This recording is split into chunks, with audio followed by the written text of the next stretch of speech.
This is Gato Perro back with another DC Universe Classics review. Today on the Wave 10 Imperiax series, ManBat.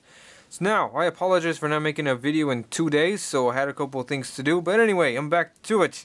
So, I want to start off by telling you guys that there is, I think there's a variance. Okay, there is, but I'm not really too sure about the variance part. But it's a white version of this exact ManBat, but obviously, you know, white that looks like this.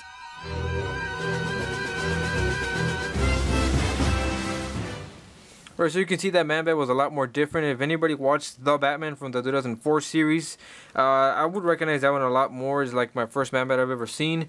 But I think ManBat is a very popular character, and mostly because of the fact that he was the first villain to appear in Batman the Animated Series, which is pretty cool. So let's get right to it. I love this figure. It is very awesomely detailed. It has a lot of uniqueness to it. It's just really awesome looking with a lot of really cool design choices in the sculpt. For example, the face.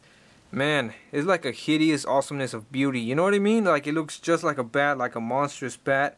I love how the right eyes are painted in there with like a darker shade around the eyes on the corners. Then you can see the inside of his mouth. You can even make out his tongue and everything on the inside. You know, this is way better, like a much more advanced version of DCUC. Like, usually they go for like flat colors and unsculpted like paint work and stuff. But this one, they really went all out on this one. I really like it a lot. Here goes the ears. They are lighter brown on the inside, very nicely sculpted. And it does have like this 2 shades of brown going across. It's like, there's also this like, what would you call, dry brushing going across the entire figure to like signify fur. And then there's actual sculpted fur, for example, on the front of the chest. There it is right there. Nice hairy man chest, or ManBat chest. You can see more of that cross hatching, as well as the sculpting. You can see there's also like this cuts done in through the figure, kind of really cool. Gives it like a more texture, rough look to it.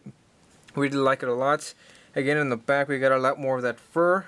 It looks awesome. I think this is a separate piece from the rest of the figure that is attached right here, and it gets kind of like softer here. And I think there's a bigger hole underneath that allows for a big ab crunch, or a better ab crunch, but it's hidden by the fur, so that's really nice.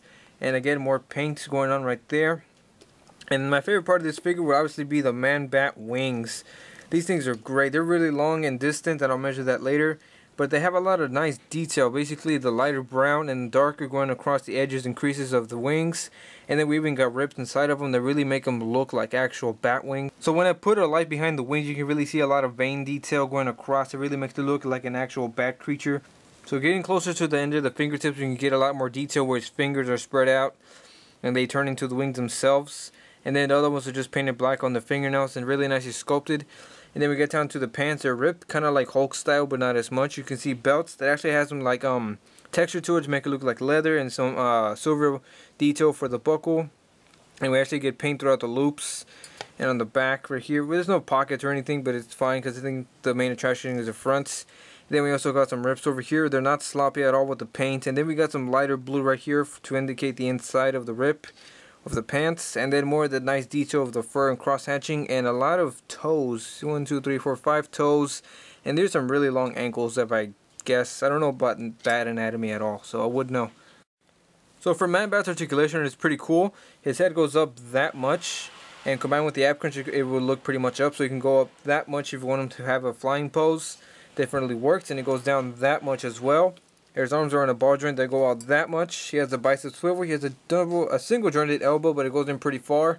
He does have a wrist hinge, which is kind of unique. Most DCUC figures don't have that at all, but you have that. And I forgot to mention, this part of the wing is separate from these pieces right here and this one right here.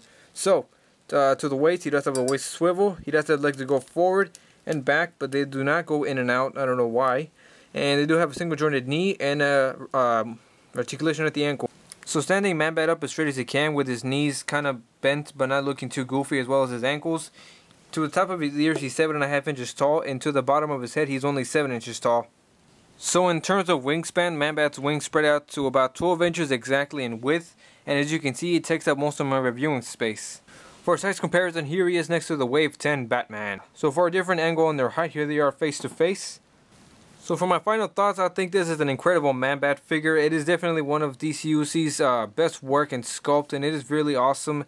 If you don't already have it in your collection, I definitely recommend it. He is a great character to have, and he just has perfect sculpt and a little bit of articulation missing in the legs, but it's just fine.